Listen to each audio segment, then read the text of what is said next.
On va parler maintenant de votre film Mehdi Barsaoui, premier long métrage.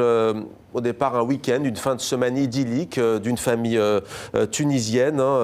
Ça se passe après la Révolution.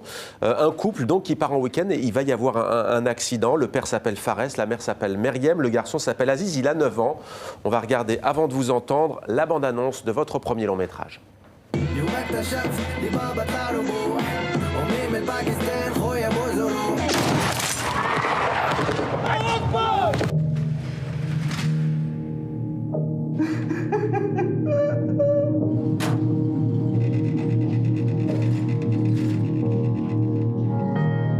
قد ايش الفيلم تنير؟ جمعتين دوكا المورال نتاعكم مهم برشا. ايمانكم بربي مهم زاد.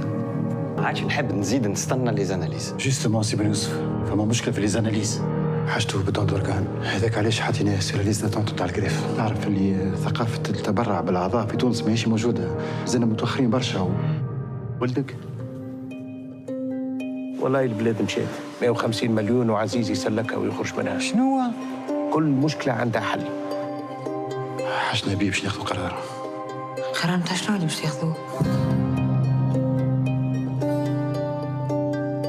علاش تحب تخرج عزيز من السبيطار؟ شنو تحب اكزاكتومون؟ جو فهم با ما قال نحب نعرف انا شنو هي الحكايه. ما يهمنيش، انا نحب نلقى حل لولدي. انتم ما زالت عندكم فرصه باش ترجعوا لحياتكم العاديه وتخليوا هذا الكل وراكم. Un fils donc, avec notamment à l'affiche Sami Bouajila et Najla Ben Abdallah. Pourquoi d'abord avez-vous choisi de porter à l'écran une famille, disons-le, plutôt aisée de la société tunisienne? L'idée, c'était de partir sur une famille un petit peu idéale, dans une Tunisie idéale, dans un monde idéal. Ils sont beaux, ils sont jeunes, ils sont riches, ils ont une carrière, ils ont un statut. Et c'était un petit peu une vitrine, c'était un petit peu le couple idéal, le Golden Boy et la Golden Family. Et pour entrer un petit peu derrière cette vitrine, on se rend compte qu'ils ne sont pas si parfaits que ça. Un petit peu à l'image du pays, de la Tunisie sous Ben Ali, tout était beau, tout était parfait, mais dès qu'on commençait un petit peu à creuser, on se rendait compte un petit peu des moisissures. Ben Ali, c'est vrai qu'il avait beaucoup joué sur cette image de modernité, entre guillemets, d'occidentalisation de la société qui était bien entendu un leurre, on l'a vu par la suite. Alors, à travers cet accident que va vivre cette famille, l'enfant va être grièvement blessé, ça va nécessiter une greffe d'organes.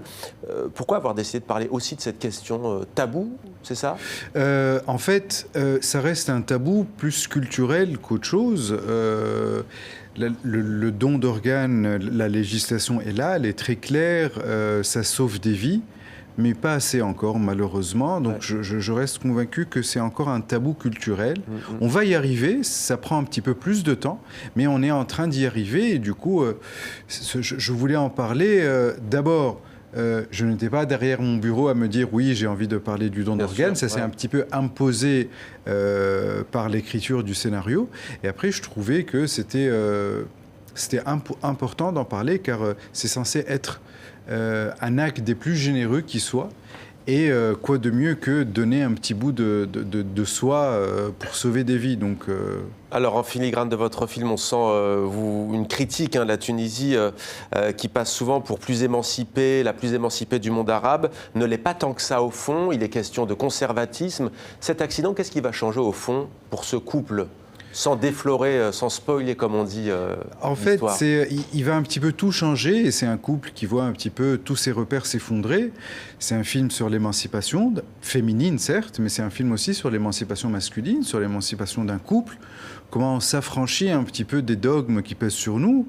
Pas seulement des dogmes, comment on s'affranchit aussi de notre passé et des cicatrices un petit peu qu'il réveille.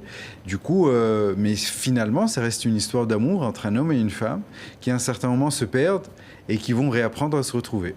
Alors la vie de cet enfant, Aziz, on l'a dit, dépend donc d'une greffe de foie. Comment a été accueilli votre film en Tunisie?